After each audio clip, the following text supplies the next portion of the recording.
Hi friends, எல்லோரும் எப்படி இருக்கீங்க?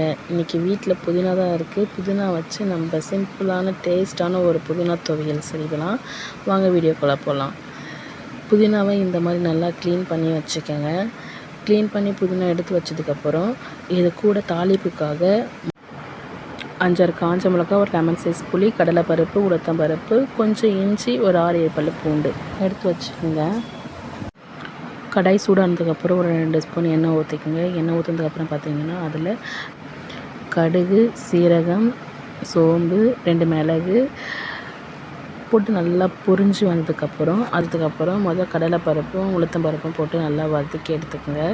அது கொஞ்சம் லைட்டாக பொன்னிறமாக மாறினதுக்கப்புறம் நம்ம கிள்ளி வச்ச காஞ்ச மிளகாவை அது கூடயே சேர்த்துக்குங்க. புளியும் சேர்த்துக்குங்க. அது கூடவே இஞ்சியும் பூண்டும் சேர்த்துக்குங்க. வதக்கிறதுக்கு தேவையான எல்லா பொருளும் போட்டு இந்த மாதிரி நல்லா பொன்னிறமாக வதக்கி எடுத்து வச்சுக்கோங்க. இது கூடவே புதினாவையும் சேர்த்துக்குங்க. எல்லா புதினாவும் சேர்த்து நல்லா இந்த மாதிரி வதக்கிக்கோங்க.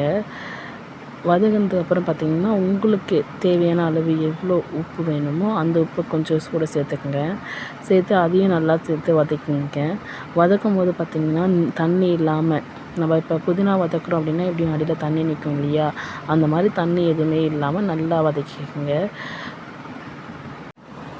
இந்த மாதிரி புதினா நல்லா வெந்து வந்ததுக்கப்புறம் ஆஃப் பண்ணிவிட்டு கொஞ்ச நேரம் ஆற வச்சுருங்க. அதுக்கப்புறம் ஒரு மிக்ஸி ஜாரில் மாற்றி இந்த மாதிரி நல்லா அரைச்சி எடுத்து அதை ஒரு சின்ன பாத்திரத்தில் மாற்றி வச்சுக்கோங்க. மாற்றி வச்சதுக்கப்புறம் இது தாளிக்காமலேயும் சாப்பிட்லாம். ஆனால் தாளித்து சாப்பிட்டா இன்னும் கொஞ்சம் நல்லா டேஸ்ட் இருக்கும். அதனால் நீங்கள் என்ன பண்ணிக்கிறீங்கன்னா, தாளிக்கிறதுக்காக நீங்கள் ஆல்ரெடி அந்த புதினா வதக்கி வச்சுருப்பீங்க இல்லையா, ஸோ அந்த கடாயில் கூட வளர்த்துக்கலாம். அதே கடாயிலே கொஞ்சம் எண்ணெய் ஊற்றிக்குங்க. கடுகு, சீரகம், உளுந்து இதெல்லாம் சேர்த்துக்குங்க. நம்ம அரைச்சி வச்ச புதினாவை எடுத்து அதில் சேர்த்து நல்லா தொலைவி விட்டதுக்கப்புறம் ஒரு 5 மினிட்ஸ் தொலைவி விட்டுட்டு ஆஃப் பண்ணிவிடுங்க. ஆஃப் பண்ணதுக்கப்புறம் இது சாதத்தில் போட்டு சாப்பிட்டு பாருங்கள், அவ்வளோ அல்டிமேட்டாக இருக்கும்.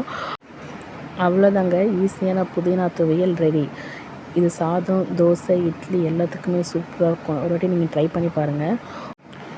உங்களுக்கு இந்த வீடியோ பிடிச்சிருந்தால் லைக் பண்ணுங்கள், கமெண்ட் பண்ணுங்கள், ஷேர் பண்ணுங்கள், மறக்காமல் சப்ஸ்கிரைப் பண்ணுங்கள்.